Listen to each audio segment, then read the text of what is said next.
plus exactement, on va appliquer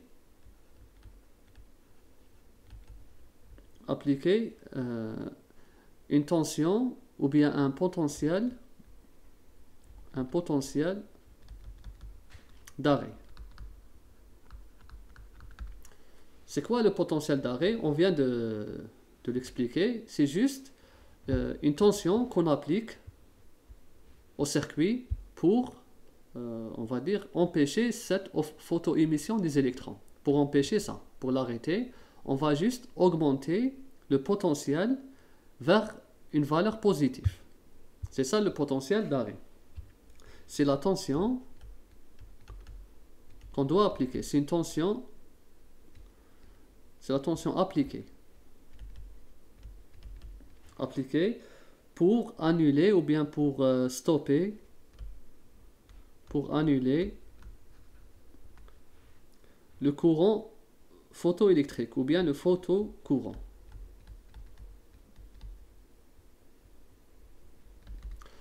Cette tension appliquée,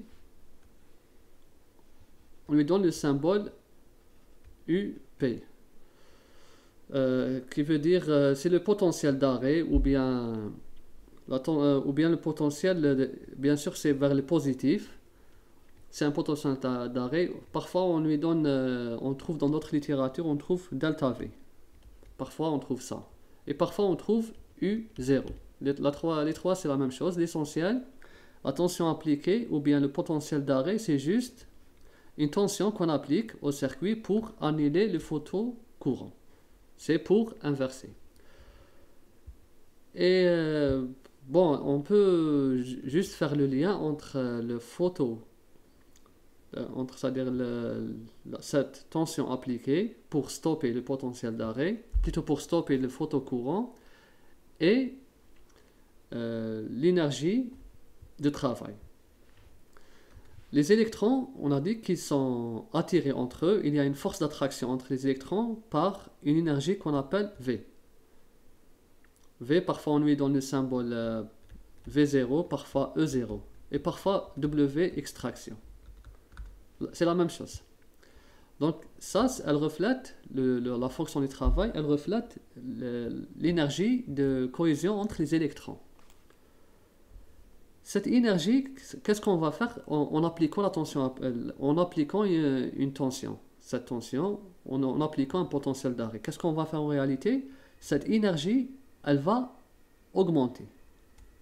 On va faire augmenter cette énergie. On va l'augmenter par un potentiel positif qui a cette valeur. E fois ça. E, c'est la charge d'un électron. Et là, c'est le potentiel appliqué. Donc, le travail, ici, on va l'augmenter de cette valeur. C'est comme si qu'on avait... C'est-à-dire ça va devenir ainsi. Ça va être comme ça. W plus la charge de l'électron fois le potentiel positif qu'on a appliqué. Donc, là, on a évidemment... Là, on avait... Comment on peut l'appeler ici comme une barrière. Là, la barrière... C'est une barrière d'énergie. La barrière plus élevée. C'est une barrière plus élevée. Ça veut dire quoi? Ça veut dire que l'énergie des photons qui était appliquée au départ, elle ne suffit plus. Ne suffit plus à, c'est-à-dire à éjecter les électrons. Les électrons. Donc c'est comme si que, c'est-à-dire comme on va faire juste un exemple. Par exemple un combat de boxe. On a un boxeur 1 qui va faire un combat avec un boxeur 2. On va dire que le boxeur 1 et boxeur 2, ils étaient, on va dire, c'est poids moyen, je sais pas, le poids moyen peut-être c'est 80 kg, peut-être. 80 plus ou moins, on va dire 10 kg. Là aussi, le boxeur 2, il est à 80 kg, plus ou moins 10 kg.